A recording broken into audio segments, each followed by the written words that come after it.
Audiolibro Saber y Sentido presenta Meditación autoalusiva, de Jacobo Grinberg. Introducción. En su evolución, el hombre siempre ha buscado nuevas formas de desarrollo y crecimiento que le permitan vivir con mayor plenitud, felicidad y salud.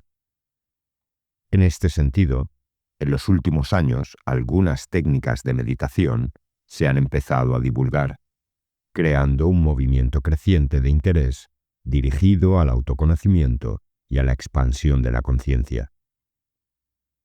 Desgraciadamente, la mayor parte de estas técnicas se brindan sin un conocimiento profundo de sus bases psicofisiológicas y rodeadas de una parafernalia superficial, ligada a la necesidad de pertenecer a tal o cual escuela y depender de este o aquel maestro. Lo más desagradable de este movimiento es que algunas escuelas parecen mezclar un interés económico y un sectarismo que desvirtúa el verdadero sentido del desarrollo de la conciencia, el cual, para ser eficaz, debe librarse de misterios, subterfugios e intereses mezquinos, para, en cambio, centrarse en el logro de la unidad a través de la expansión de la conciencia. Originada con base en los estudios de chamanismo, la técnica de meditación que se presenta aquí ha sufrido años de investigación, poniendo a prueba sus postulados básicos, sus correlativos psicofisiológicos y su bondad para estimular un desarrollo sano y natural de la fisiología cerebral y de la conciencia. Por ello, su práctica no representa riesgo alguno, no requiere la pertenencia a ninguna secta o linaje, y su enseñanza es abierta y sin intereses económicos. En este libro, la meditación autoalusiva se explica, primero, en sus bases teóricas y después en los procedimientos prácticos para activarla. La meditación autoalusiva es una técnica natural basada en los procesos normales de desarrollo e ideada para estimular a este último en una forma consciente, activa y en perfecto acuerdo con la realidad tal cual es. Al desarrollo de esta técnica han concurrido muchos esfuerzos, en particular los del Instituto Nacional para el Estudio de la Conciencia. Fue precisamente en el Centro Regional del Estado de Puebla, del IMPEC, que se realizaron varios seminarios explicativos de la meditación autoalusiva, que dieron por resultado la motivación para escribir este libro. El CONACYT colaboró financiando la investigación sobre la psicología autóctona mexicana, la cual sirvió de base para poder realizar esta obra. Es mi mayor deseo que este libro ayude a impulsar el autoconocimiento y la conciencia. Jacobo Grinberg, Tepetzintla, Puebla, primavera de 1987.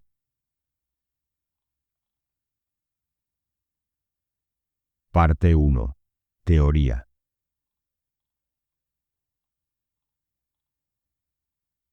1. Niveles de algoritmización. Parecería que el cerebro humano posee un mecanismo de autocorrección e integración. Durante el desarrollo se integra información cada vez mayor en sistemas coherentes y unificados. El ser humano no soporta el malestar mental ni la confusión. Gusta, en cambio, del orden, la paz interior y los estados de equilibrio. Puesto que existe un crecimiento y las condiciones informacionales y de complejidad ambiental se incrementan constantemente, los estados cerebrales de equilibrio, para seguir siendo eficaces, deben someterse a revisión periódica, a fin de integrar la información novedosa y precedente en nuevos y más expandidos estados homeostáticos. Un algoritmo es una fórmula, patrón o código que incorpora información en su estructura. Los estados homeostáticos mentales son estados algorítmicos. Estos estados de equilibrio se sustentan en el logro y activación de algoritmos cerebrales. Para que un cerebro active un patrón algorítmico, debe contar con la estructura anatómica y con los mecanismos de codificación adecuados, a fin de unificar e integrar una gran cantidad de datos en un patrón que los incluya. A esta inclusión se le denomina autoalusiva, cuando el patrón logra incorporar toda la información cerebral del presente. Existen muchos niveles de inclusión, de tal forma que podría pensarse en la existencia de una pirámide de la conciencia, en la cual cada uno de sus estratos incorpora información de los niveles previos. El nivel mayor de inclusión piramidal, el que incorpora toda la información del sistema en un instante dado, es el nivel de autoalusión. La autoalusión permite contemplar la característica común de un sistema. A esta característica común se le ha dado en llamar de diferentes formas: la esencia del sistema, su espíritu o carácter básico. Mientras mayor información se encuentre concentrada e integrada en el nivel algorítmico autoalusivo, este es más estable. Tal estabilidad significa que el patrón algorítmico conserva su estructura, independientemente de las modificaciones de la información de la cual se nutre. Existe un límite de estabilidad autoalusiva, esto es, cuando los elementos informacionales nutrientes de un algoritmo sobrepasan cierto umbral de variación, el algoritmo puede no ser capaz de mantener su estructura y cambia. Esta modificación rompe el equilibrio de la autoalusión. En esta obra se sostiene que existe un eje direccional del desarrollo, que funciona como determinante atractivo del sistema, llevándolo hacia estados de mayor unificación. Cuando se perturba el equilibrio autoalusivo, el sistema debe crear un nuevo peldaño piramidal y un novedoso nivel que también será sometido a autoalusión cuando el sistema decante el algoritmo inclusivo capaz de integrar toda la información previa, incluyendo la del nuevo nivel. El crecimiento consiste precisamente en la búsqueda de nuevos niveles de integración y en el logro de algoritmos más poderosos y de estados autoalusivos de mayor unificación. El eje del desarrollo tiene una direccionalidad unitiva. Cada nuevo nivel algorítmico incorpora mayor cantidad de información y, por tanto, aproxima a todo el sistema hacia la unidad. Los sistemas vivos que han evolucionado lo han hecho guiados por este eje direccional de unificación. La aparición del átomo como conjunto integrado de partículas, de la molécula como conjunto integrado de átomos, de la célula, los tejidos y el organismo todo, es un ejemplo de lo anterior. La experimentación de la naturaleza para crear formas orgánicas de cada vez mayor complejidad y unificación se aceleró al aparecer los sistemas cerebrales, los que unifican información y crean conjuntos algorítmicos con una velocidad millones de veces mayor que la necesaria para que estos conjuntos adquieran una sustentación orgánica fija. El software neuronal se adelanta al hardware corporal, aunque ambos transitan sobre la misma vía.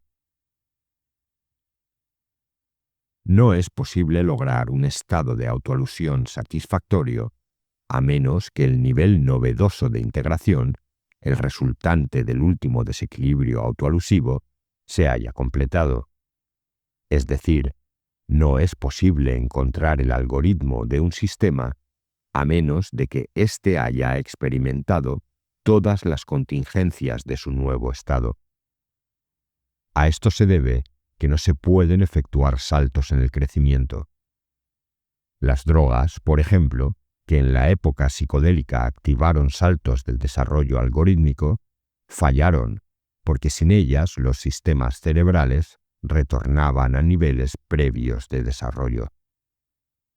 El síndrome motivacional en el drogadicto crónico surge como consecuencia de la incapacidad de sostener en la vida cotidiana los niveles de experiencia provocados por las drogas.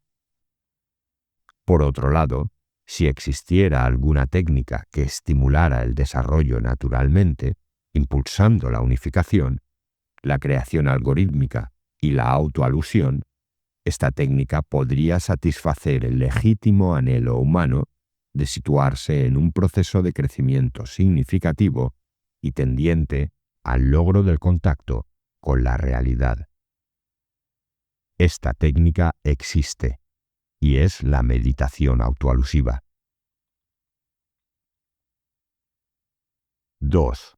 El acercamiento a la realidad.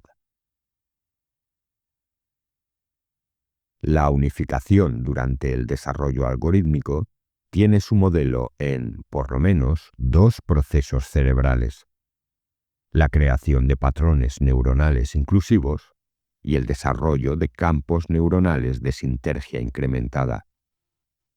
Ambos procesos son complementarios, correlativos uno del otro y guiados por el mismo eje de desarrollo. La creación de patrones neuronales de alta inclusión sustenta el lenguaje, la conceptualización y la abstracción.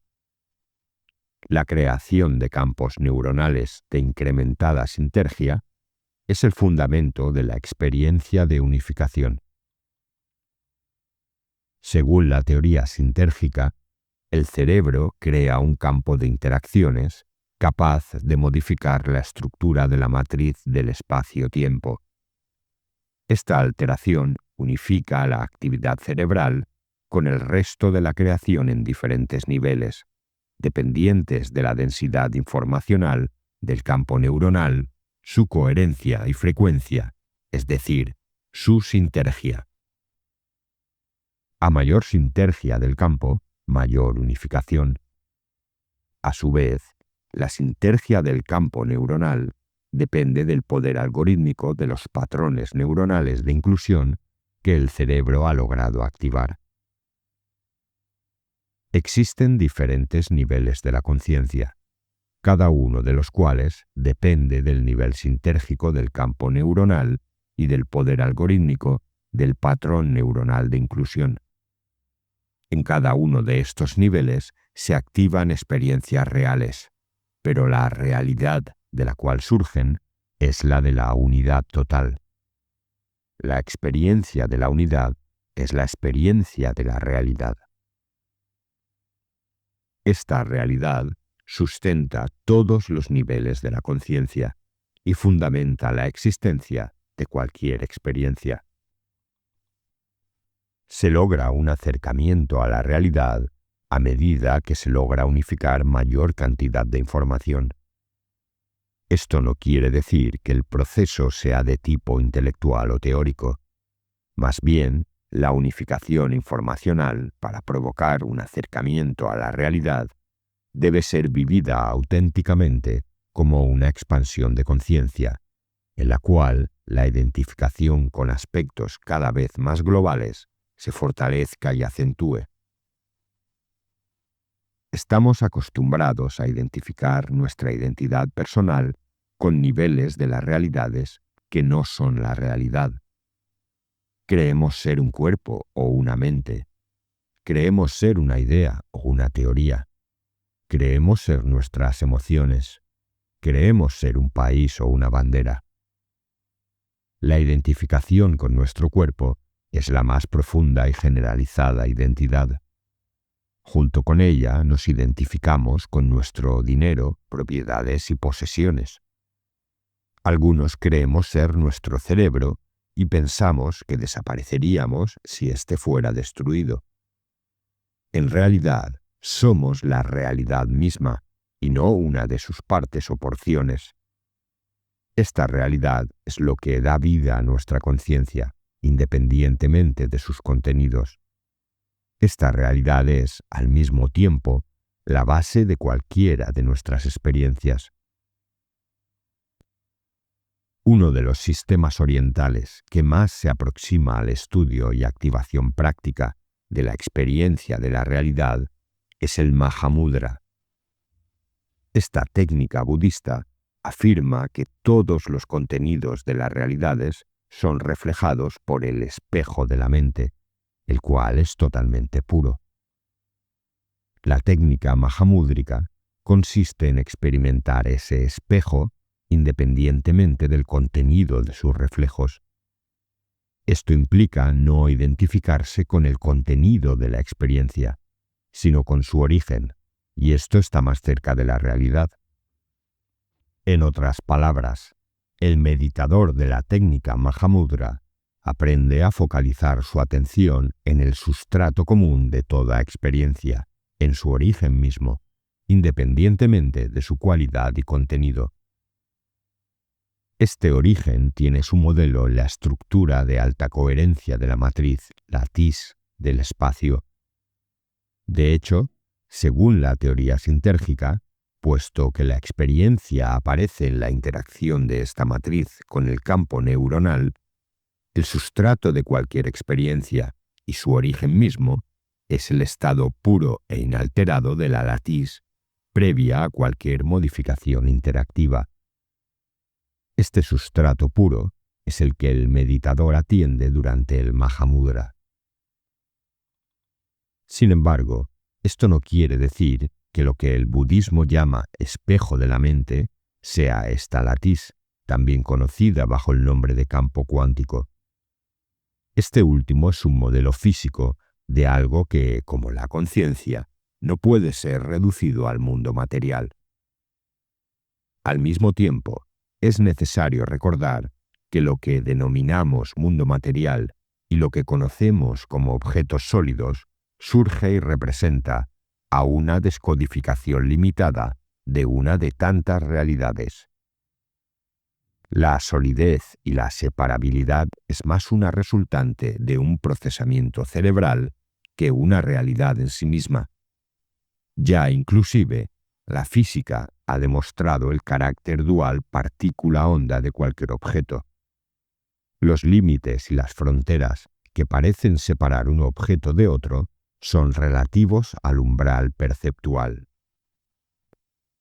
Para una percepción afinada que llegara a penetrar, perceptualmente hablando, en el nivel atómico, la sustancialidad absoluta, solidez y separabilidad de los objetos desaparecería, dando lugar a la imagen de un todo entrelazado con, cierto es, porciones de mayor y menor densidad, complejidad, coherencia y orden de una organización energética común. Tal sería la percepción para un ojo y un cerebro funcionando en una duración del presente menor a la usual. La latiz o matriz del espacio es el origen mismo de esto, su estructura fundamental, a partir de la cual aparecen las partículas elementales. Volviendo a la técnica mahamúdrica, es necesario considerar que el acercamiento de sus meditadores a la realidad no es total, puesto que aún la experiencia de vivir cualquier experiencia desde su sustrato puede ser observada. Acerca de esta limitación hablaré después. También en el budismo se reconoce la inexistencia de la sustancialidad objetual. En otras palabras, el budista afirma que ningún objeto, proceso, organismo o experiencia posee realidad absoluta. Más bien, todo es dependiente y entrelazado dentro de una red de relaciones. Por ello, la identificación de un ser humano con algo que no posee más que una realidad relativa lo condenaría a esa misma relatividad. Ahora bien, si no existiera nada capaz de trascender lo relativo, la condición humana y su conciencia estarían condenadas a vivir sometidas a las fluctuaciones azarosas de acontecimientos relativos en un mundo también relativo, falto de sentido, dirección y fuente. La meditación autoalusiva considera que aún ese mundo podría ser observado, por lo que el observador debe pertenecer a una realidad que trasciende lo relativo, es decir, que pertenece a la realidad. 3. La experiencia autoalusiva. La experiencia autoalusiva, es decir, la observación de la totalidad de uno mismo en el momento presente, no es una vivencia pasiva, sobre todo cuando la autoalusión es del tipo sin límites. En otras palabras, cuando lo resultante de la autoalusión se vuelve a someter a observación, y así sucesivamente, en un proceso constante y continuo. La autoalusión sin límite se puede continuar hasta que la capacidad algoritmizadora del sistema es sobrepasada. En ese momento, el sistema debe adquirir nueva información e integrarla hasta lograr decantar un novedoso algoritmo que puede ser sometido a autoalusión. La experiencia autoalusiva es una experiencia de unificación que recibe, por lo tanto, la misma energía vitalizadora que ha guiado el proceso evolutivo. Por ello, esta experiencia, más que pasiva, es extática y más que ecuánime, es de gracia. Desde un punto de vista psicofisiológico, la experiencia autoalusiva se explica de la misma forma en la que se explica cualquier experiencia sensorial, es decir, como resultado de una interacción entre el campo neuronal y el campo cuántico. Pero puesto que al autoaludir se incrementa la densidad informacional, la coherencia y la sinergia del campo neuronal, este es capaz de establecer una interacción congruente con un nivel de la latiz muy cercano al origen mismo del campo cuántico.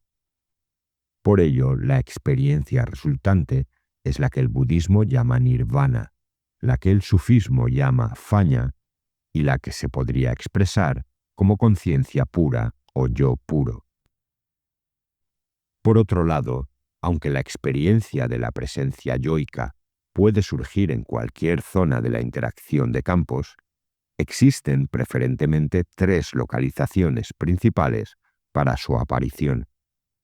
Estas son: en el interior del campo neuronal, en la zona misma o borde de la interacción de campos, y en el campo cuántico. La activación intraneuronal es una localización corpórea. La activación en el borde de la interacción es una localización de la experiencia yoica en la experiencia misma, mientras que la activación cuántica es una localización extracorpórea. Puesto que ya he analizado con detalle algunos aspectos de estas 3 localizaciones, aquí solamente mencionaré que la posición cuántica trae como consecuencia la activación del doble y una capacidad de modificar aspectos físicos de la realidad. Volviendo a la autoalusión sin límite, decía antes que ésta se puede continuar hasta el punto en el cual el sistema no puede hallar su propio algoritmo. Generalmente, en ese momento, la localización de la experiencia yoica varía de una posición extracorpórea a otra en el borde de la interacción, y el sujeto deja de ser observador de su experiencia para identificarse con ella. Cuando esta identificación se realiza en zonas de alta sinergia, la experiencia resultante es de éxtasis y gozo espiritual.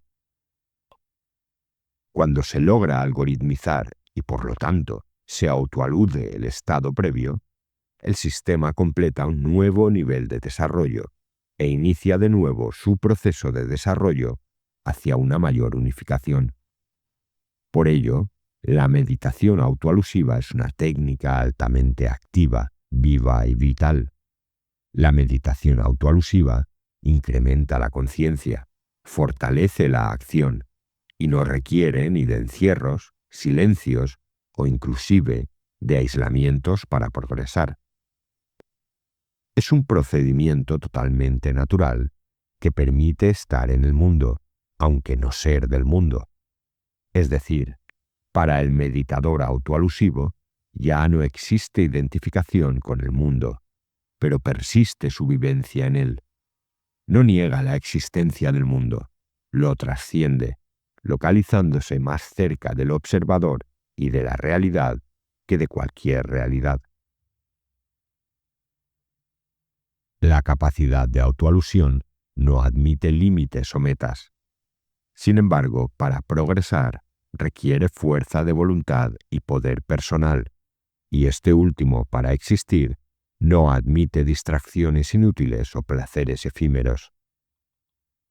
En este sentido, la meditación autoalusiva se parece al Zen, el cual desecha la idea de la existencia de una meta final, considerándola como infantil e ilusoria. La realidad siempre está presente para quien sea capaz de percibirla. La preparación para percibirla puede conducir a la meta de establecer contacto con ella, pero esta meta no implica que la realidad exista en algún futuro que vendrá y que no existe ahora y aquí. La realidad siempre está presente. Es nuestra la posibilidad de estar en ella o de identificarnos con algún aspecto concreto de la misma. Esta última identificación, por ser temporal y finita, tiene como destino la muerte. En cambio, el observador y la realidad sobreviven. Una de las técnicas budistas más parecida a la meditación autoalusiva, el vipassana, enseña a sus practicantes el arte de observar, llevando a los más talentosos aún a la posibilidad de observar el proceso de su propia muerte corporal, presumiblemente sobreviviéndola. La autoalusión no es una observación analítica, ni debe confundirse con lo que podría denominarse observación superyoica, en la que la porción cultural internalizada de la personalidad juzga el comportamiento propio, los propios juicios y pensamientos, desde una plataforma de análisis crítico. La autoalusión es directa y no requiere de intermediarios mentales o culturales. Más aún, estos intermediarios son parte de los contenidos de observación que últimamente serán autoaludidos cuando se integren en un algoritmo inclusor.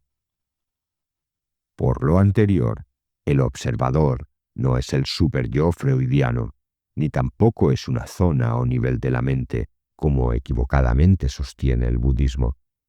El observador es el guía del proceso, y al igual que la realidad, siempre se halla presente atestiguando los contenidos de la mente. 4. La mente compartida.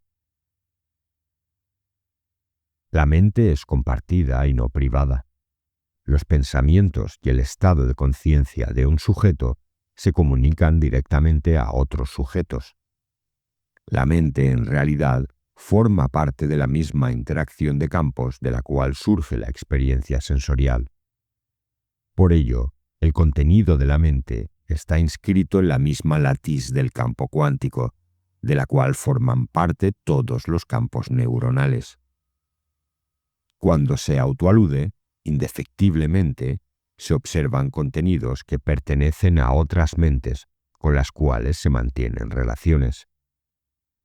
En cierto nivel de autoalusión, el ego personal se diluye y lo único que persiste es el acto de observación, trascendida la personalidad condicionada. No es una desaparición de la individualidad, sino más bien su expansión. En etapas de autoalusión más avanzadas, la cercanía con la unidad se empieza a hacer patente. El acto de observación incorpora el mismo hipercampo nutrido por los campos neuronales de cada vez una mayor cantidad de seres. En realidad, la mente compartida es la misma mente de la cual surge el individuo.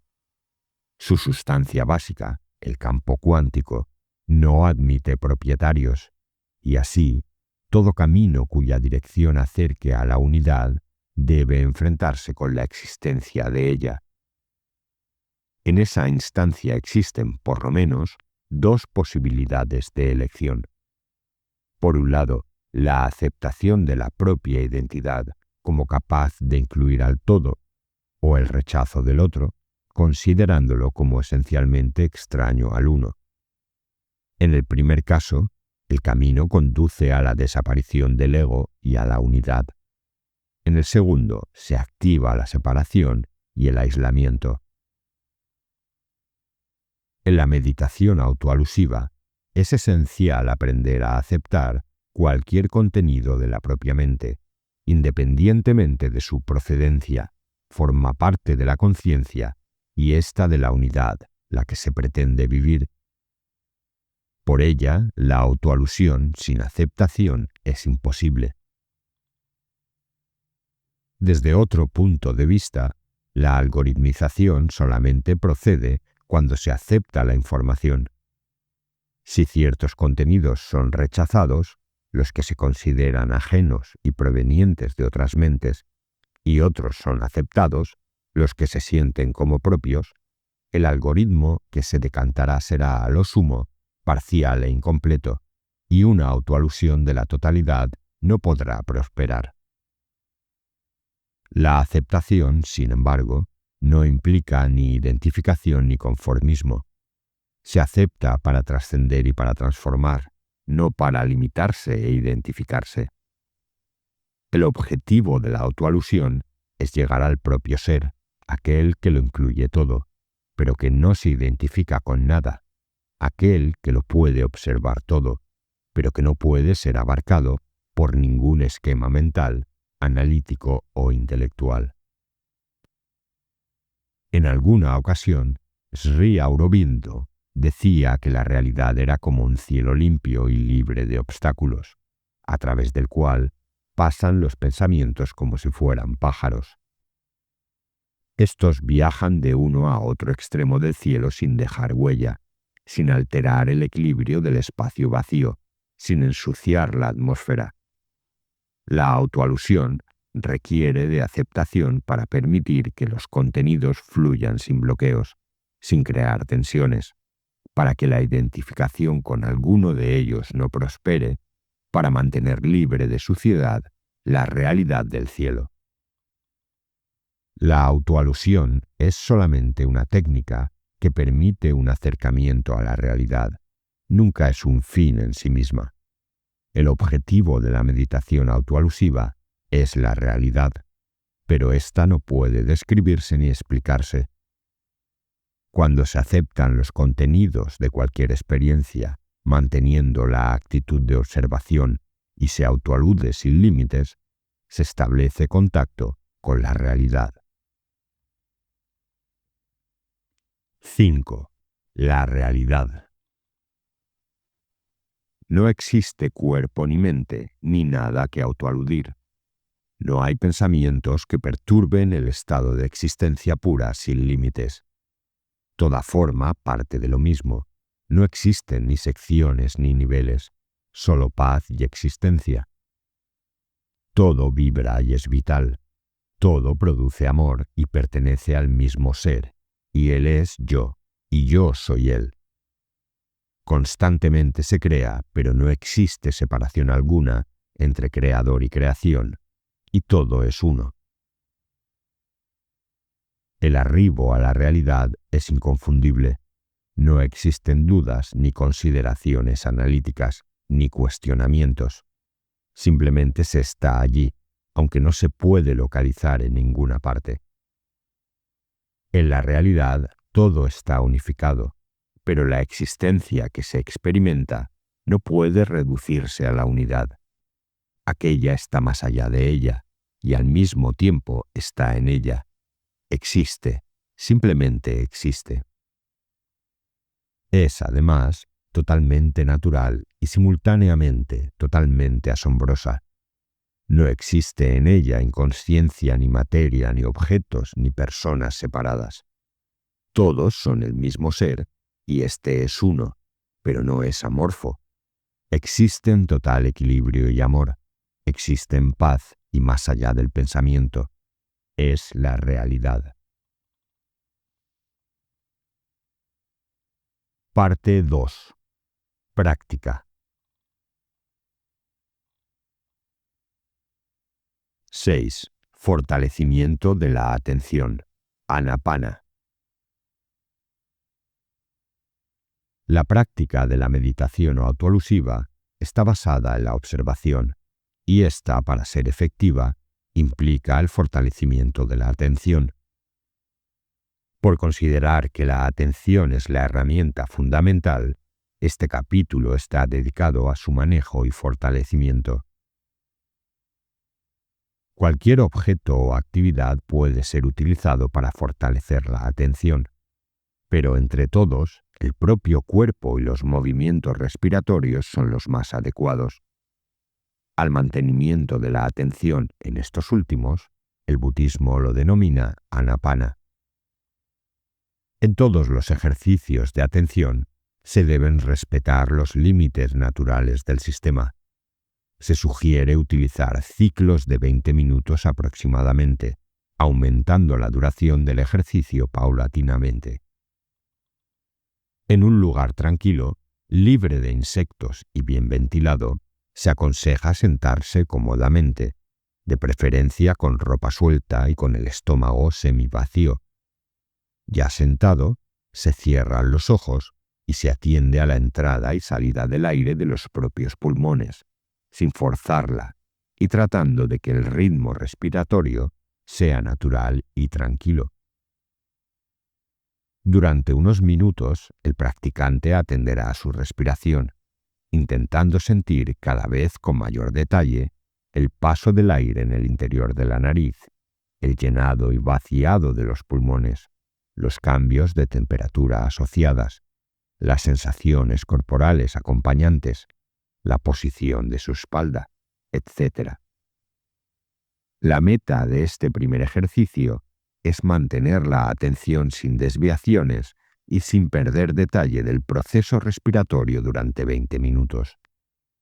Para lograrlo, se requiere practicar varias veces al día, incrementando en cada ocasión la duración del ejercicio. Cuando lo anterior se ha logrado, se aconseja extender los periodos y practicar el ejercicio con ojos abiertos y en medio de las actividades cotidianas.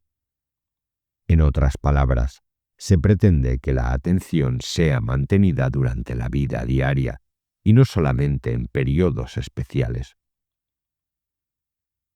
Otros ejercicios de atención durante la vida cotidiana son la observación sostenida del propio cuerpo.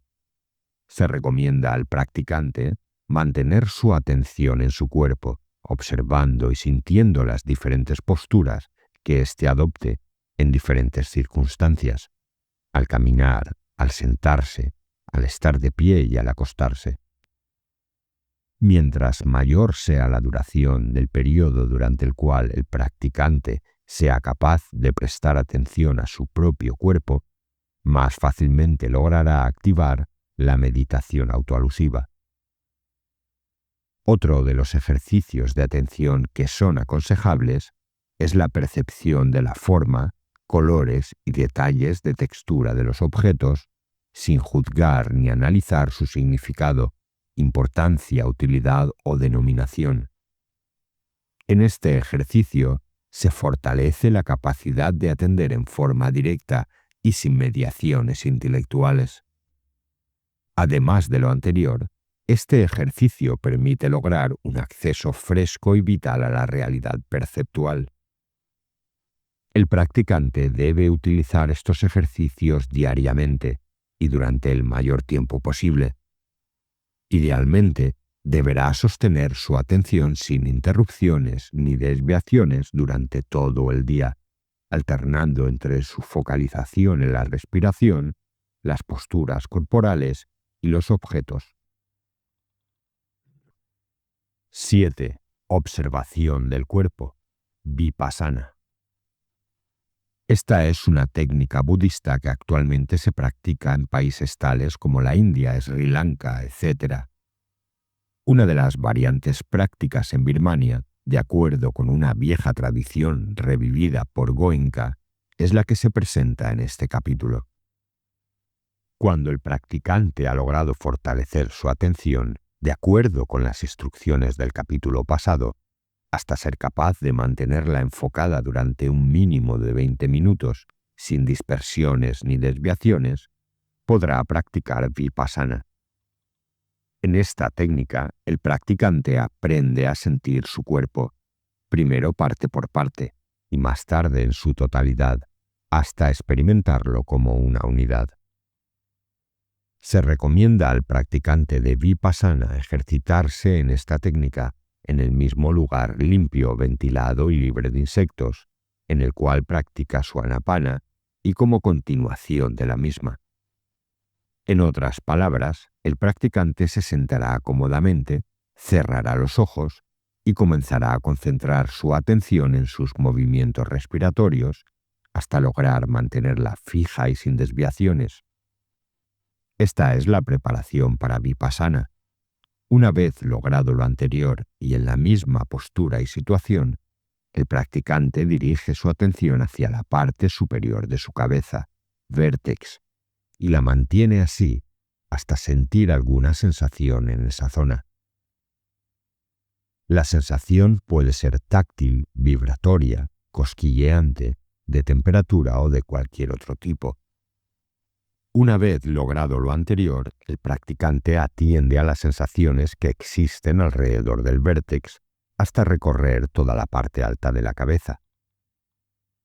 Utilizando la misma técnica se recorre la frente, la nuca, las orejas, las mejillas, los ojos, la nariz, la boca y el cuello, hasta completar toda la cabeza sin haber dejado zona alguna sin recorrer y sentir.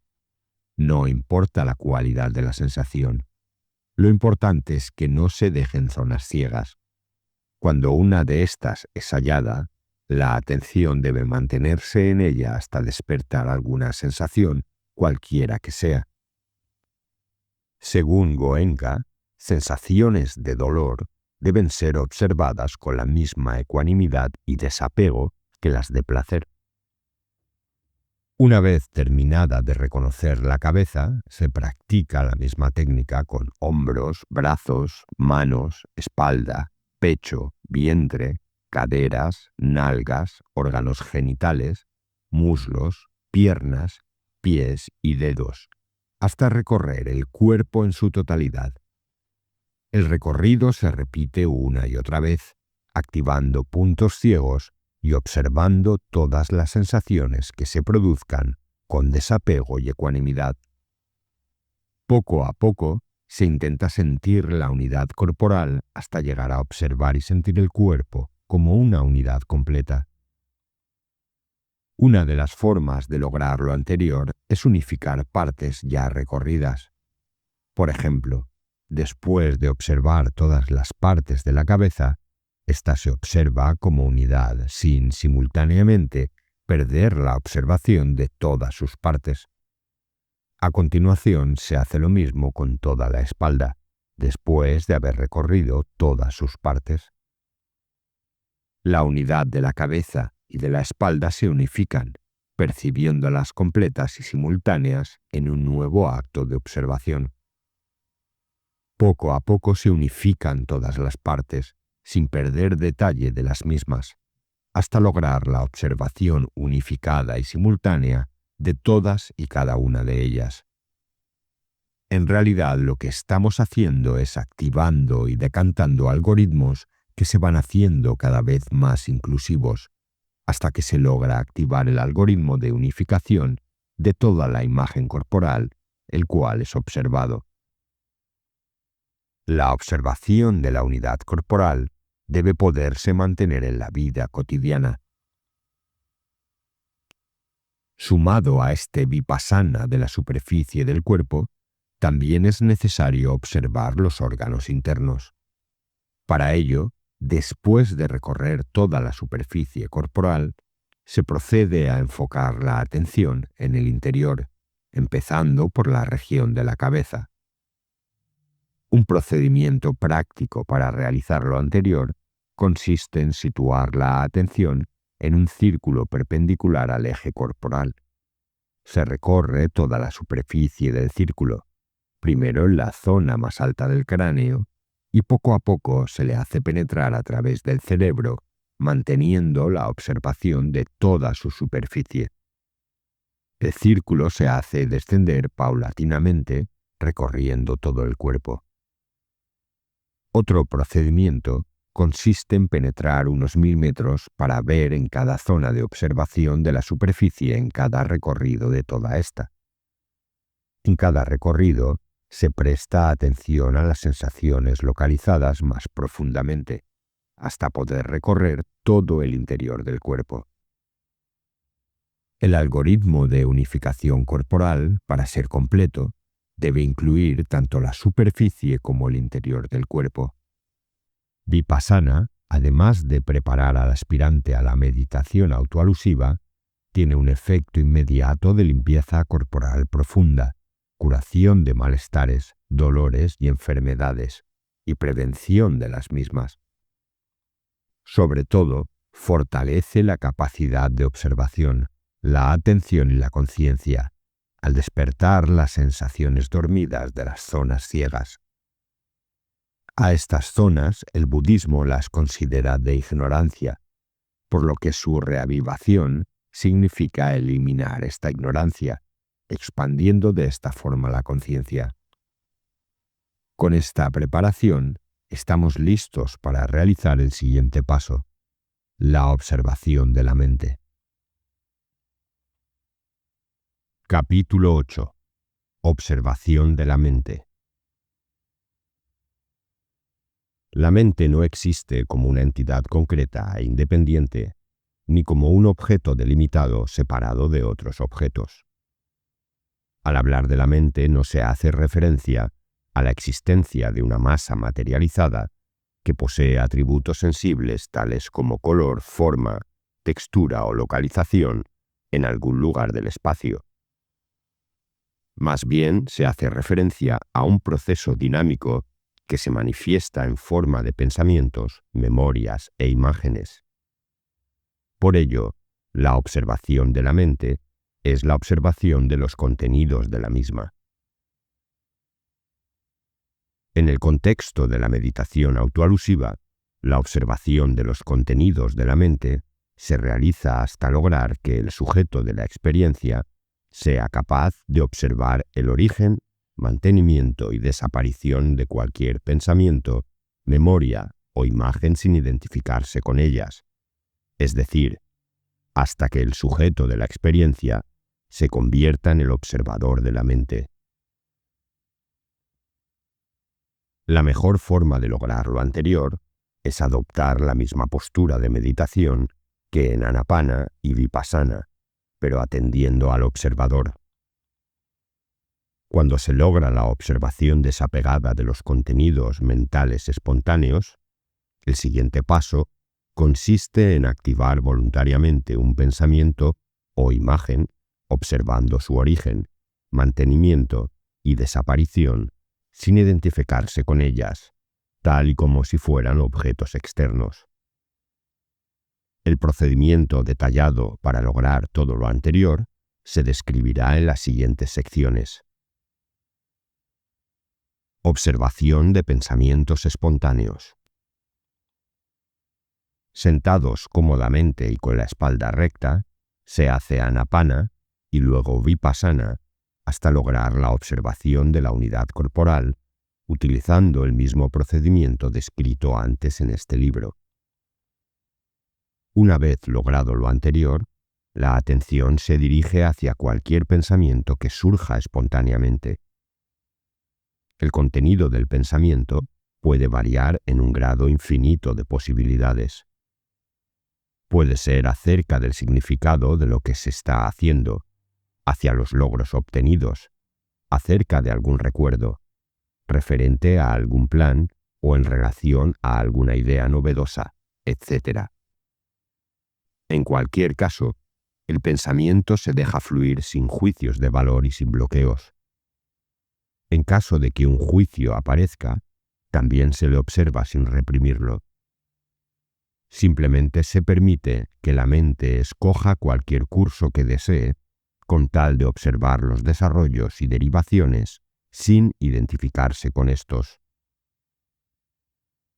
Si no aparece algún pensamiento espontáneo, entonces se realiza un recorrido de las sensaciones en las diferentes zonas corporales, atendiendo a cualquier pensamiento que pudiera aparecer cuando uno o varios puntos de la superficie o el interior del cuerpo son activados.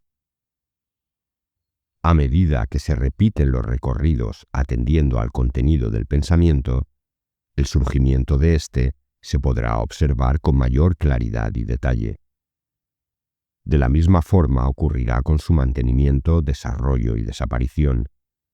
No importa lo interesante, valioso o significativo que pueda resultar algún pensamiento. En todos los casos, se le observa como tal, sin identificarse con él e independientemente de su contenido. Observación de pensamientos provocados. Una vez logrado lo anterior y con la mente en calma, se hace surgir un pensamiento. De la misma forma que antes, se le observa atendiendo a su aparición, desarrollo y desaparición, observándolo como pensamiento, sin identificarse con su contenido. El proceso se continúa hasta lograr hacer aparecer a voluntad cualquier pensamiento, observándolo como si se tratara de un objeto externo. Lo importante del proceso es lograr que la identificación del sujeto de la experiencia con los contenidos de la misma se traslade a la identificación con el observador, el cual se mantiene ecuánime y fiel a su propia naturaleza, sin importar qué contenidos de la experiencia aparezcan. Observación de memorias. Cada punto y zona del cuerpo contiene memorias. La atención vipassánica hace que estas memorias se evoquen. El observador existe independientemente de los contenidos de su observación. La observación desapegada de los pensamientos espontáneos o provocados y de las memorias activa la unificación de la totalidad de los contenidos mentales en la unidad del observador. El procedimiento descrito permitirá al sujeto de la experiencia conocer mejor su historia personal y entender el origen de sus condicionamientos. Hasta no lograr este conocimiento real, la experiencia de la realidad oscilará entre la identificación con los contenidos de la mente y la localización en el observador como tal. El proceso de recorrer los contenidos de la mente y la aparición de memorias tiene varias etapas en las que cada vez aparecerá, con mayor claridad, un esquema o patrón maestro como subtexto de toda la historia personal. Cuando este esquema aparezca también deberá ser sujeto de observación sin identificarse con él. Esto permitirá lograr una especie de salto en el cual el meditador se acercará a su verdadera naturaleza como la realidad y el observador y no como sujeto de la experiencia, aunque en la realidad ambos son lo mismo. Observación simultánea de pensamientos. La aparición espontánea o provocada de pensamientos puede o no ser lineal.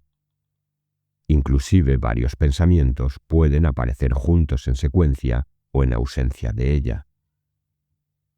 En todos los casos son pensamientos que deben ser observados como tales, sin identificaciones con sus contenidos.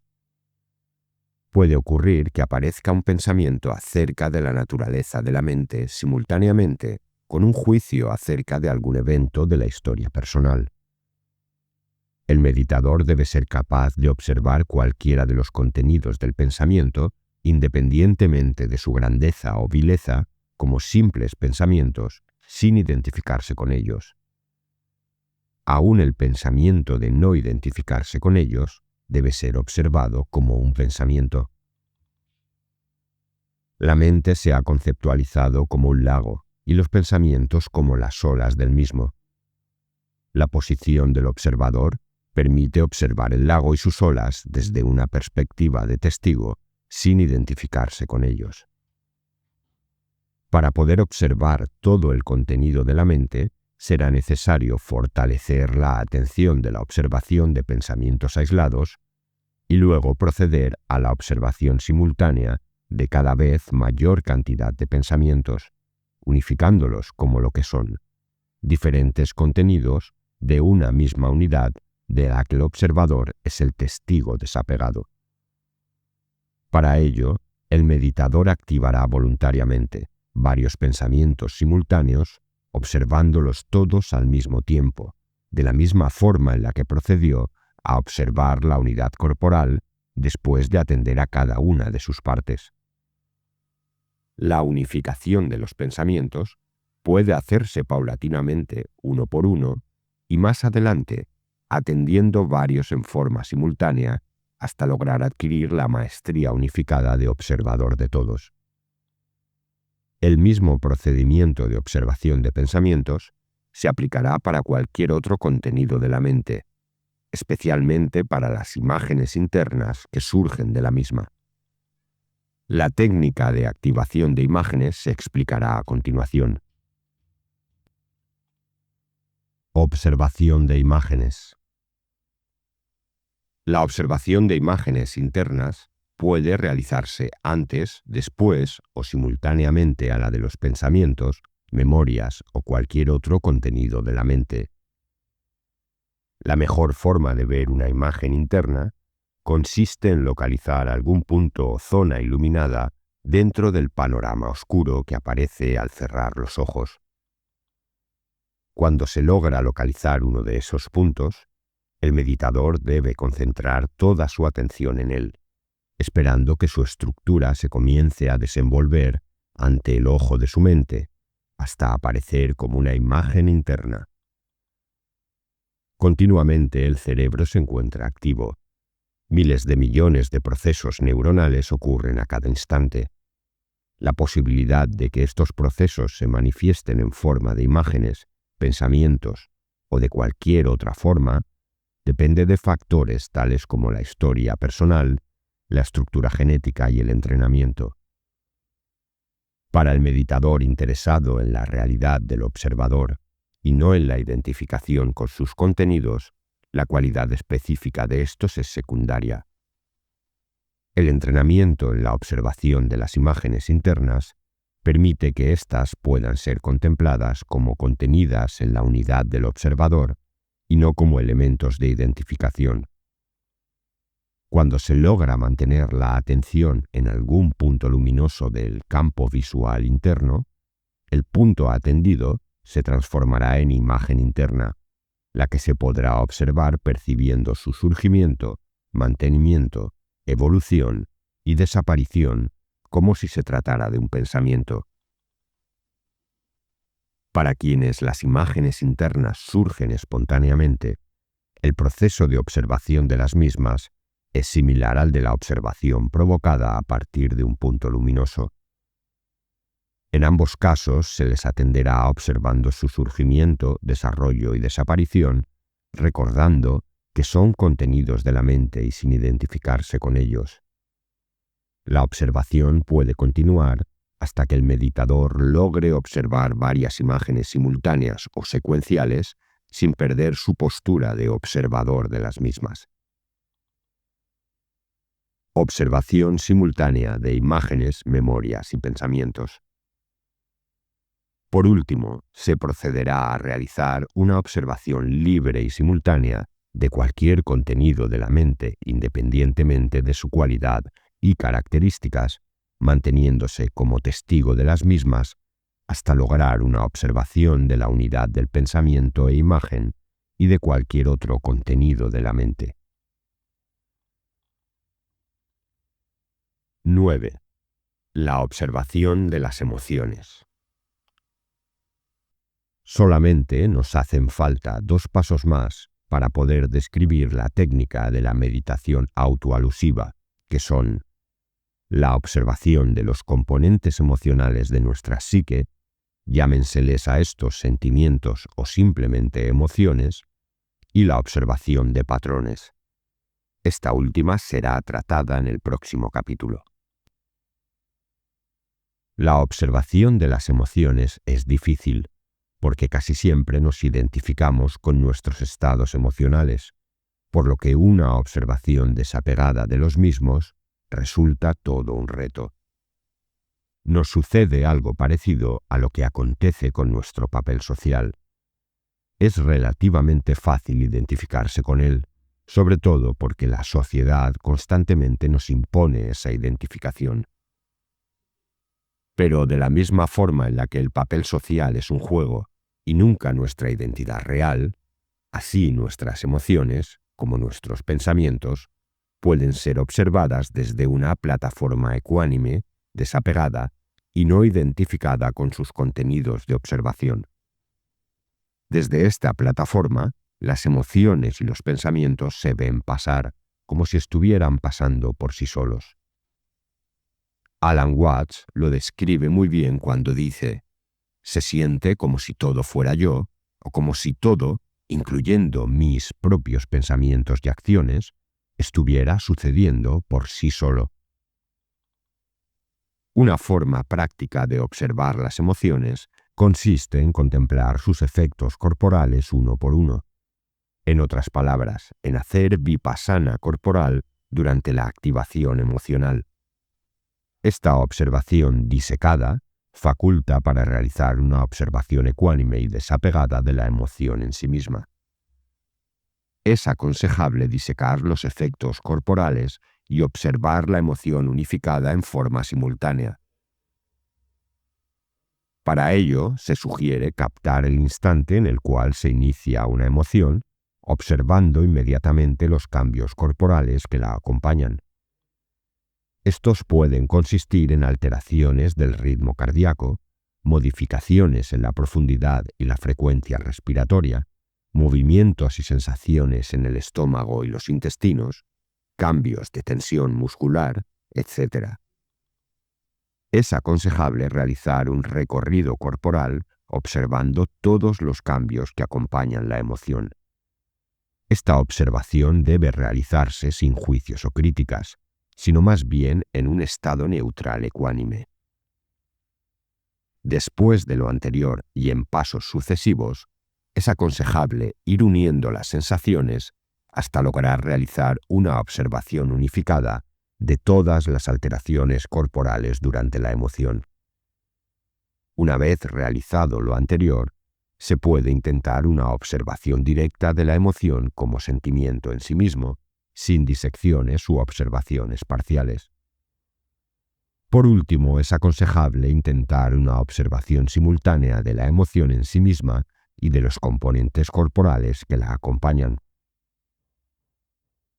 A medida que se ejercita la observación emocional directa y la contemplación de los componentes corporales de la misma, se adquirirá maestría en este ejercicio, que tiene como consecuencia la fluidez emocional sin represión y la observación ecuánime de la misma sin identificaciones.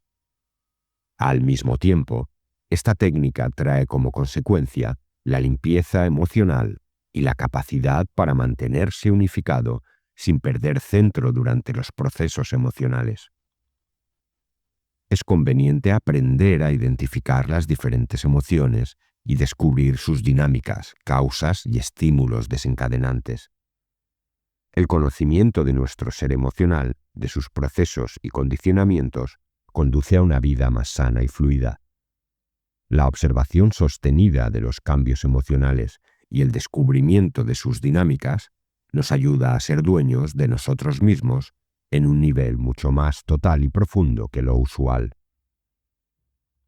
Poco a poco y a medida que se ejercita más, la observación emocional conduce al logro de un estado de mayor poder y ecuanimidad, en el cual las emociones enriquecen la vida personal sin provocar confusiones o desgarramientos y sufrimientos intensos, sino acompañando las vivencias, matizándolas de significado y vida. No se trata de hacer desaparecer las emociones, sino más bien de enriquecerlas, dándoles el lugar que se merecen y evitando que ellas nos controlen o confundan. Aunque la aceptación es indispensable para tener éxito en la observación de cualquier experiencia, para la contemplación de las emociones es un requisito sine qua non. Los estados emocionales deben aceptarse, a fin de poder ser observados como en realidad son. La represión emocional o el miedo a encarar algún estado emocional hará fracasar cualquier intento de meditar autoalusivamente. En cambio, aprender a aceptar los estados emocionales garantizará el éxito de la meditación, puesto que todo intento algoritmizador requiere información veraz y ésta solo se obtiene aceptándola.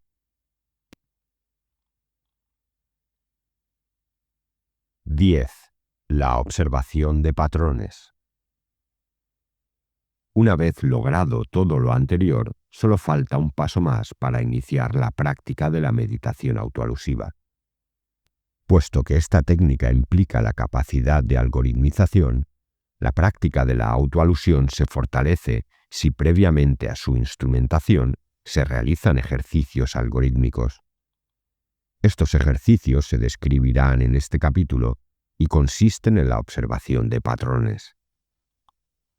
La naturaleza ofrece una multitud de formas sostenidas por patrones, desde la hoja de un árbol con la disposición de sus líneas hasta las ondas regulares de las dunas arenosas y los patrones blanquecinos de las nubes. La observación de patrones consiste en atender sostenidamente cualquier objeto, tratando de descubrir entre sus formas alguna disposición regular que se constituya en patrón. Se podría iniciar el ejercicio observando atentamente una flor o una hoja de árbol. Mientras mayor sea el tiempo sostenido de observación y más patrones se logren descubrir, mejor. Las formas vegetales se pueden observar con el ojo desnudo o ayudándose de lupas o microscopios, dependiendo de las facilidades con las que se cuente y del propio interés. Cada vez que se identifica un patrón, se activa un algoritmo. El desarrollo algorítmico se produce cuando se logran identificar patrones que incrementan su complejidad. Por ello, una vez que se ha logrado observar detenida y mantenidamente el patrón de una hoja o la disposición regular de las partes de una flor, se recomienda proceder con disposiciones más complejas, como podrían ser las formas de las nubes, de las superficies de los lagos o el mar, las formas de rocas, etc. La observación de llamas y de sus formas representa una excelente práctica, sobre todo cuando se logran percibir patrones a partir de sus movimientos y morfologías complejas. La observación de patrones dinámicos y cambiantes fortalece la capacidad de decodificación algorítmica natural del sistema vivo e interactuante con el medio. Una de las prácticas de observación más utilizadas por los chamanes es la contemplación del cielo estrellado. Reconocer patrones estelares se recomienda ampliamente como preparación para la meditación autoalusiva. 11. La meditación autoalusiva. Realizado todo lo anterior, estamos preparados para la práctica de la meditación autoalusiva. Se sugiere al meditador sentarse cómodamente en el lugar que ha escogido para todas las prácticas previas o en cualquier otro lugar tranquilo, ventilado y libre de insectos. Con los ojos cerrados y la espalda derecha, la meditación autoalusiva se inicia fortaleciendo la atención, concentrándose en la entrada y salida del aire a los pulmones durante la respiración. Esta debe ser rítmica, pausada y tranquila. Se continúa esta práctica de Anapana hasta lograr mantener la atención fija en los movimientos respiratorios y en las sensaciones provocadas por el aire al pasar por las narinas y penetrar en el organismo. Después, al salir de este, atendiendo todos los detalles del proceso. Una vez fortalecida la atención y sin que haya habido distracciones de un solo movimiento respiratorio durante unos minutos, la atención se lleva hacia el vértex o parte superior de la cabeza para sentir allí las sensaciones corporales que existen en ese punto, y a partir de allí empezar a recorrer el cuerpo en la práctica de Vipassana. Tanto durante Anapana como Vipassana, a los pensamientos que puedan surgir durante la práctica ni se les reprime ni se les desvía. Simplemente se permite su acontecer libre, observándolos con placidez, ecuanimidad y sin identificarse con ellos. El recorrido vipassánico corporal se continúa hasta lograr que no existan puntos ciegos en ninguna zona corporal. Cuando se llega a este punto y se puede recorrer todo el cuerpo sin bloqueos, se procede a ligar la respiración con el recorrido de la siguiente manera. Al inspirar se recorre el cuerpo desde los pies hasta la cabeza, y al sacar el aire se recorre el cuerpo en sentido inverso. Este recorrido hacia arriba y hacia abajo, en un ritmo respiratorio, se continúa hasta empezar a sentir todo el cuerpo como una unidad. En ese momento se interrumpe el recorrido dinámico y se observa todo el cuerpo como una unidad. Una práctica intermedia que ayuda a lograr esta observación de la unidad corporal es ir unificando parte por parte el cuerpo durante el recorrido inicial. Cuando se logra observar el cuerpo como una unidad, se añade a esta observación la contemplación simultánea de los movimientos respiratorios hasta lograr que el cuerpo y la respiración formen una nueva unidad de observación. Una vez logrado lo anterior, se procede a la observación de los contenidos de la mente. Para ello, momentáneamente, se interrumpe la observación del cuerpo y de la respiración y se dirige la atención hacia la mente, observando sus contenidos. Se observan los pensamientos con ecuanimidad sin identificarse con ellos, hasta lograr contemplar cómo se originan, se desarrollan y se desvanecen. Esta práctica se continúa hasta lograr percibir todos los contenidos mentales susceptibles de ser observados y su origen en el espejo luminoso de la mente. Cuando lo anterior se logra, entonces se añade a la observación de la mente la del cuerpo unificado y la de la respiración, logrando una nueva unidad del cuerpo, la mente y los movimientos respiratorios.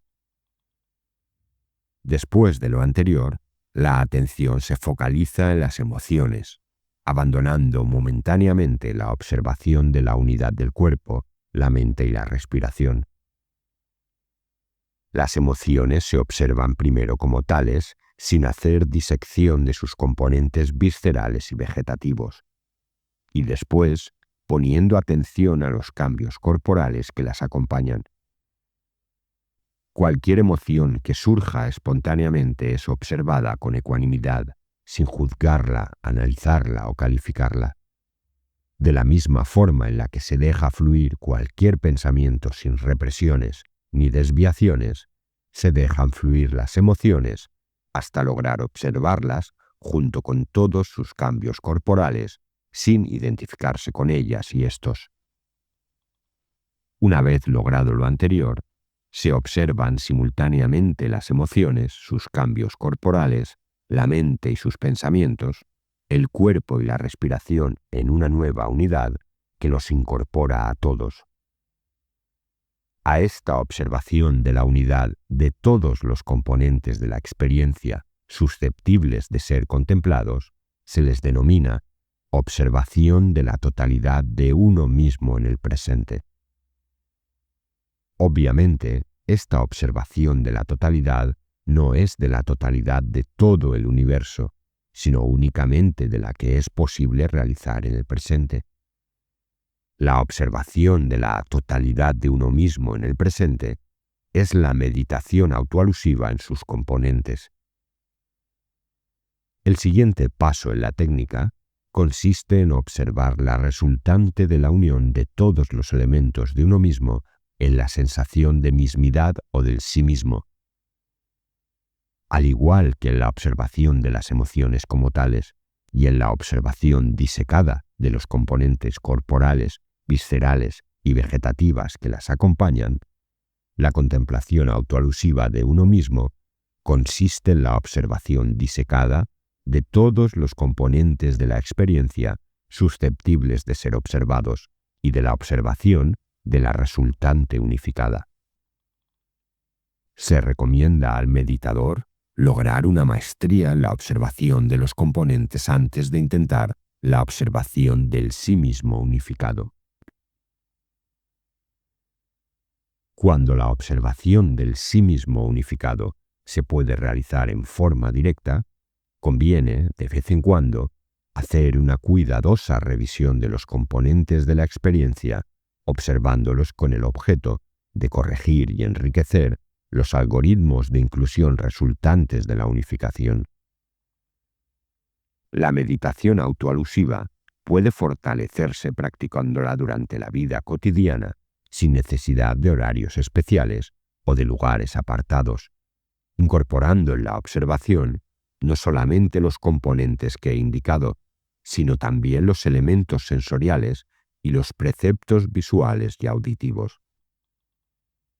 La meditación autoalusiva, que incorpora el mundo visual y auditivo en la observación de la unidad, aproxima al meditador a la observación de la realidad, la cual es el verdadero objetivo y meta de la meditación autoalusiva.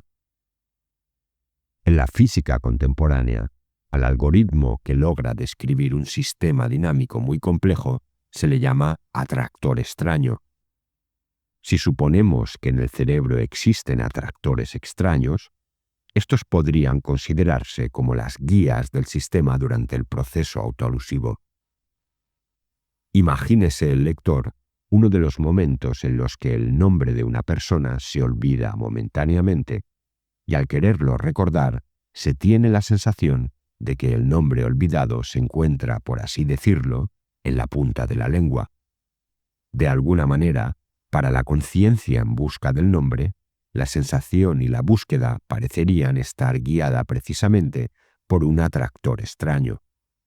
La búsqueda termina y el sistema llega a su equilibrio cuando el atractor extraño se convierte en algoritmo del nombre recordado.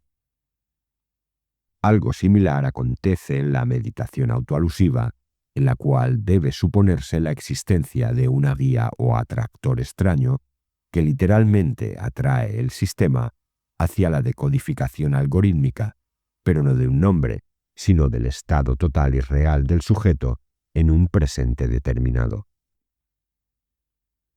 Si no existiera esta guía atractiva, la autoalusión no será posible.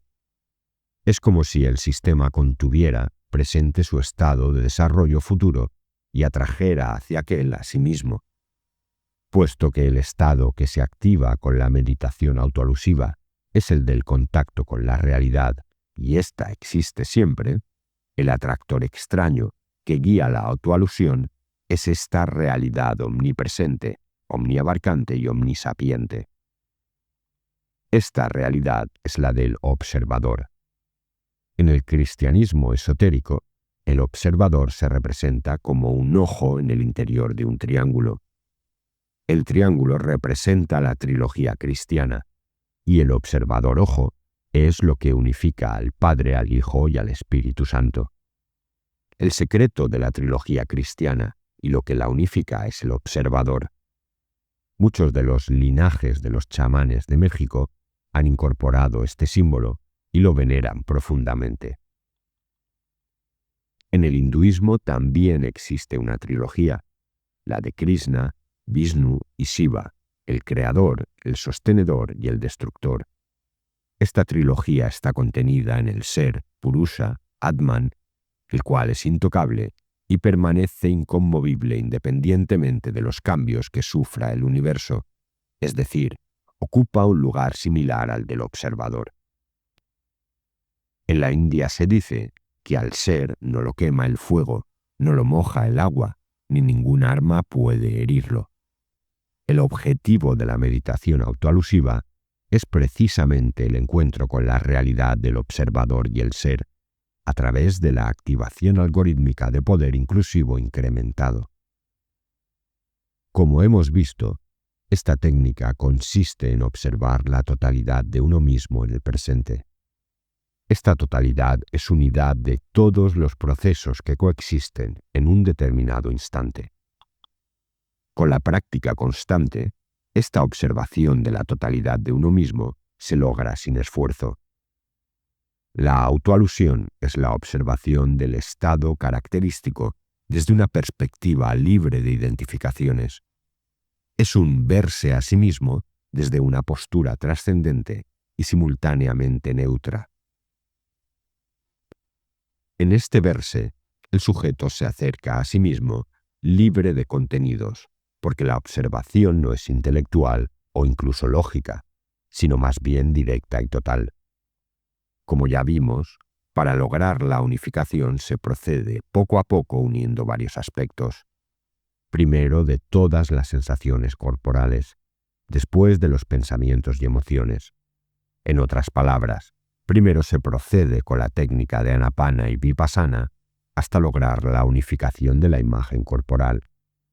Después se procede a hacer lo mismo con los pensamientos e ideas hasta incorporar en la misma unidad todos los componentes emocionales del presente.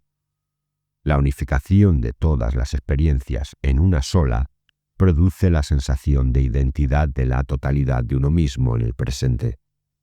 Esta sensación yoica es el contenido de la autoalusión en la que el yo del presente se procede a observar.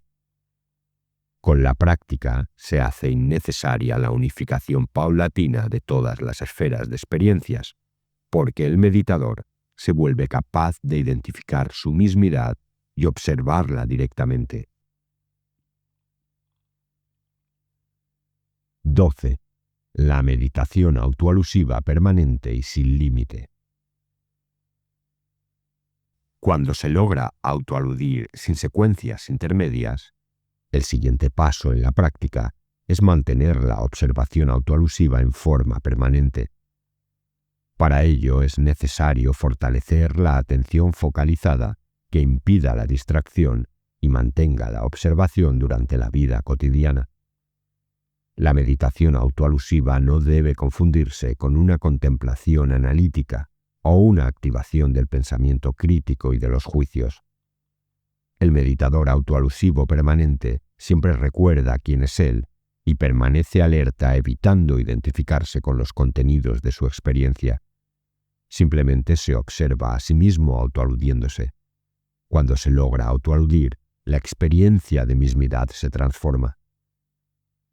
En la física contemporánea se sabe que el observador participa y modifica sus objetos de observación. De la misma forma, el sujeto que observa la totalidad de sí mismo en el presente transforma esta totalidad, puesto que incorpora en ella el nuevo elemento de su autoalusión. La nueva totalidad del sí mismo así obtenida se puede volver a observar autoaludiéndola. Esta nueva autoalusión vuelve a modificar la totalidad y así sucesivamente. Cuando la meditación autoalusiva se continúa en este proceso dinámico de autoalusión sostenida, se le denomina sin límite. La meditación autoalusiva permanente sin límite se puede continuar hasta el momento en el que el sistema no logre unificarse en una nueva sensación de mismidad algoritmizable y por tanto susceptible de ser observada y autoaludida. La algoritmización de la totalidad del presente es la sensación de mismidad yoica. 2 o 3 autoalusiones de la yoicidad transformada pueden llevar al sistema a una densidad informacional de tan grande calibre que la decantación de su algoritmo necesite un tiempo relativamente largo para lograrse.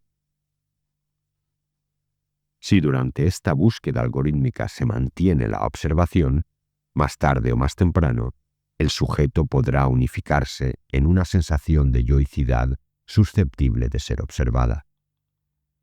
Llega un momento en el cual la meditación autoalusiva permanente sin límites lleva al sujeto a colocarse en su propia identidad en unidad con el resto.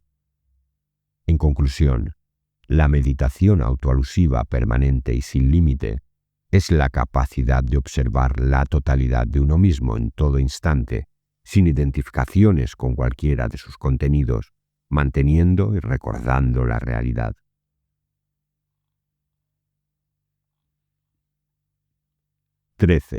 Consideraciones finales. No existe límite para la observación. Inclusive en los momentos en los que no es posible autoaludir, se puede observar esta incapacidad. Es posible observar la propia confusión y contemplar el propio olvido. Aún en los instantes de máximo vacío o de depresión profunda, el observador se mantiene. La capacidad de recordar que siempre se puede observar es la capacidad de mantener un estado de optimismo, fe y esperanza en la vida y su sentido. Por más terrible que pueda ser un sufrimiento mental, por más profunda que pueda llegar a ser la confusión, el desagrado o la pena, el observador se mantiene puro, intocado y totalmente autosuficiente en su capacidad. La existencia del observador es el fundamento de la fe verdadera. La última consideración que me atrevo a sugerir antes de finalizar este libro es la recomendación de recordar que se puede observar.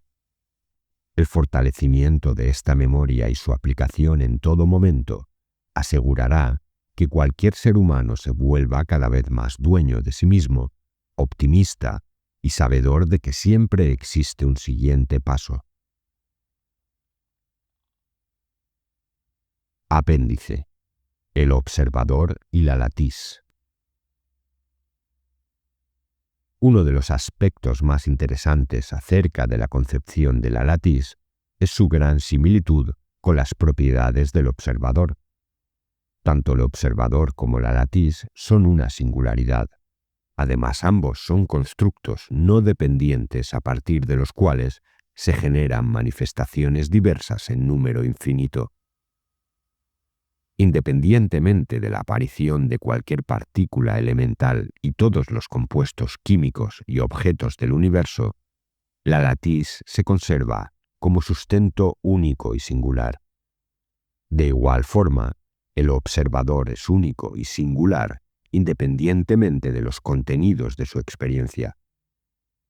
De acuerdo con estas analogías, se podría pensar que lo que llamamos latiz sea el observador mismo.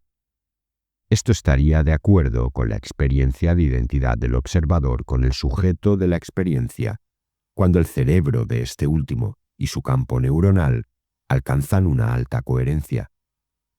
En un estado de alta coherencia, el campo neuronal mimifica el estado fundamental de la latiz, por lo que la identidad entre latiz y observador también se fundamenta desde un punto fisiológico, físico y fenomenológico. De acuerdo con estas consideraciones, el estado fundamental es el silencio activo del observador y nunca la ausencia de conciencia en una nada pasiva hipotética. El estado de silencio tan anhelado por los buscadores del estado esencial del ser no es entonces la ausencia de conciencia de un vacío mental absoluto, sino la conciencia autosuficiente y vital del yo puro y de la realidad. Por último, a pesar de todas las analogías anteriores, existe evidencia que sugiere que el observador no puede reducirse a la latiz, ni que esta última sea en sí misma el observador. Esta evidencia está contenida en la conducta de la más grande chamana de México, Pachita. Pachita era capaz de materializar objetos y de hacerlos desaparecer, demostrando poseer un control casi total sobre la latiz. Si el observador fuera la latiz misma, este control sería imposible. De alguna forma, Pachita lograba distorsionar la latiz hasta lograr que éste adquiriera la misma conformación y estructura que un objeto, y éste aparecía. Presumiblemente esta conducta era resultado de las características del campo neuronal de Pachita en interacción con la latiz y de su manejo voluntario. Ese manejo es irreductible a la latiz. Por lo tanto, el observador no es la latiz, sino que la trasciende. El observador, como realidad, no puede reducirse a ningún modelo físico, ni a alguna explicación o pensamiento, por más inclusivo que éste sea. El observador trasciende a la latiz y a la mente, y pertenece al sí mismo. Crucio, Baja California, 13 de junio de 1987. Glosario de términos. Algoritmización. Se refiere al proceso de obtener algoritmos a partir de la información cruda.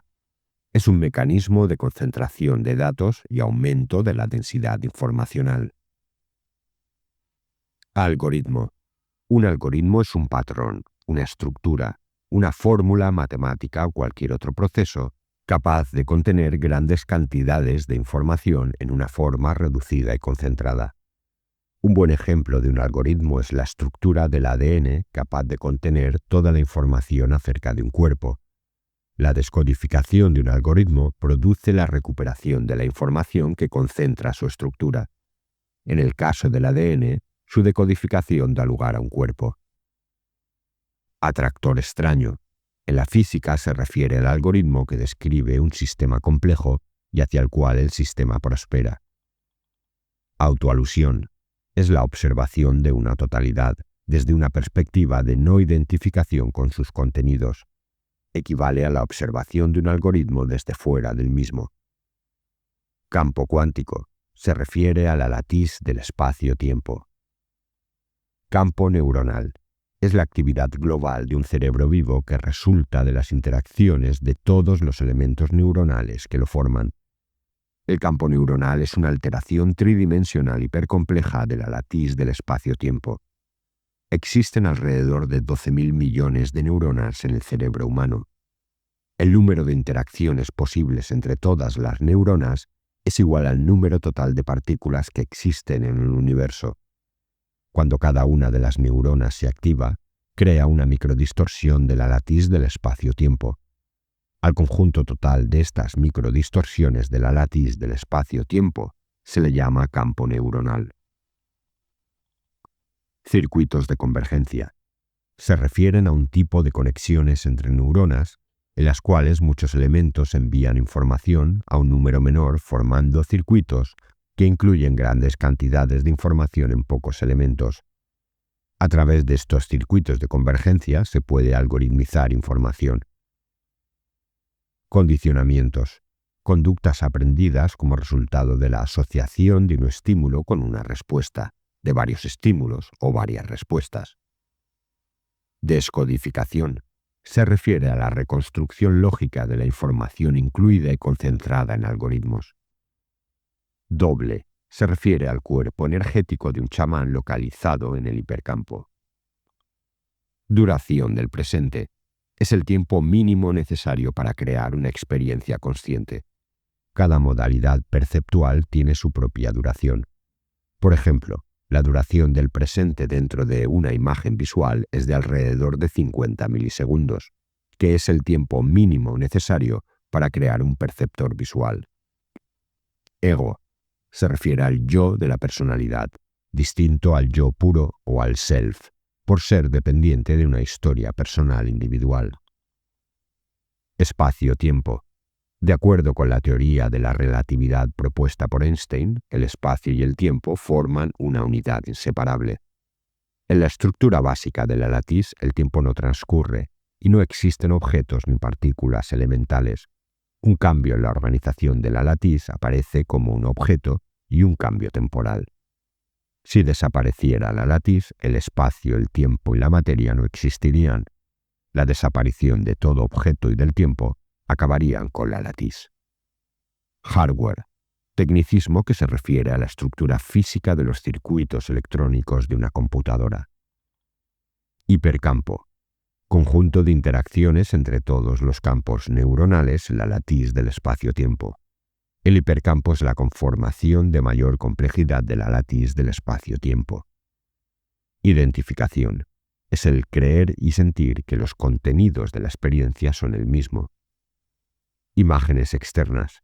Se refiere a los contenidos de la percepción visual del entorno. El conjunto de objetos, colores, texturas, paisajes, etc., forman las imágenes externas. Imágenes internas.